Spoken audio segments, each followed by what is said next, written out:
Hello மக்களே, welcome to Delhi tax. எல்லாருக்கும் happy morning. Promo வந்தாச்சு. இந்த வாரமும் அப்படியே விஜயோடைய அட்ராசிட்டிஸ் தான் கண்டினியூ ஆகுது. நமக்கு ஒரே வீட்லேயே பார்த்தா கொஞ்சம் போர் அடிச்சிடும் இல்லையா? ஸோ அதனால லொக்கேஷன்லாம் சேஞ்ச் பண்ணி ஒரு சூப்பரான ப்ரோமோ வந்து கொடுத்துருக்காங்க. எஸ், இப்போ வந்து பார்த்தீங்கன்னா குமரன் வந்து இப்போ ஆல்ரெடி இருக்க கடையை வந்துட்டு சேஞ்ச் பண்ணி ஒரு நியூவாக ஒரு டிசைனர் ஸ்டுடியோ மாதிரி வந்து ஓப்பன் பண்ண போகிறாங்களாம். அதுக்காக ஒரு மாடலை வந்து தேட போகிறாங்க. ஸோ மாடல் வேணும் அப்படின்னு ஆடெல்லாம் கொடுத்துருக்காங்க. இமீடியட்டாக நம்ம மைண்ட் வந்து அந்த அப்லோன் ட்ராக்குக்கு தான் போகுது. எப்படி விஜய் வந்து அவருக்கே தெரியாம வந்து ஒரு மாடலா யூஸ் பண்ணாங்கன்னு சொல்லிட்டு.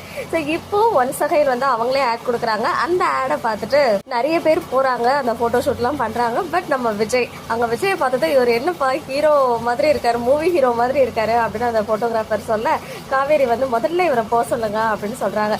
பட் நான் வந்து ஆடை பார்த்து தான் வந்தேன், எங்கே தானே அந்த ஃபோட்டோஷூட்லாம் நடக்குது அப்படின்னு கேட்டு உடனே வந்து நம்ம கங்கா அவங்க வந்துட்டு உங்களுக்கு என்ன தாங்க வேணும் அப்படின்னு கேட்கும்போது, எனக்கு இவங்க தான் வேணும், உங்கள் தங்கச்சி தான் வேணும், எப்போங்க அவங்கள என் கூட அனுப்பி வைப்பீங்க அப்படின்னு சொல்லிட்டு செம்ம ஃபன் மோடில் இருக்காரு. ப்ளீஸ் அண்டர்ஸ்டாண்ட் மை ஃபீலிங்ஸ் அப்படின்னு சொல்லிட்டு நம்ம காவேரியை பார்த்தும் கங்காவை பார்த்தும் வந்து அவர் அந்த டைலாகை சொல்கிறாரு. ஸோ விஜயின் சேட்டைகள் தொடரப்போகுது இந்த வாரமும். நல்ல வேலை நான் கூட ராகினி என்ட்ரியோ இல்லை வில்லன்களுடைய அட்ராசிட்டிஸ் ஏதாவது இருக்கும் அப்படின்னு தான் நான் நினச்சேன். பிகாஸ் நான் போன வாரம் நம்மளை ஹாப்பியாக வச்சுருந்தாங்க. பட் இந்த வாரமும் நம்மளை ஹாப்பியாக தான் வச்சுருக்காங்க ஹோல் டீமும் சேர்ந்து. ஸோ ப்ரூவோ பார்த்தீங்களா எப்படி இருந்துச்சு அப்படின்னு கமெண்ட்டில் சொல்லுங்கள். ஓகே மக்களே, நெக்ஸ்ட் வீடியோவில் மீட் பண்ணுறேன். எக்ஸ்க்ளூசிவ் அப்டேட்ஸ்க்கு நம்ம யூடியூப் சேனலை சப்ஸ்கிரைப் பண்ணிக்கோங்க.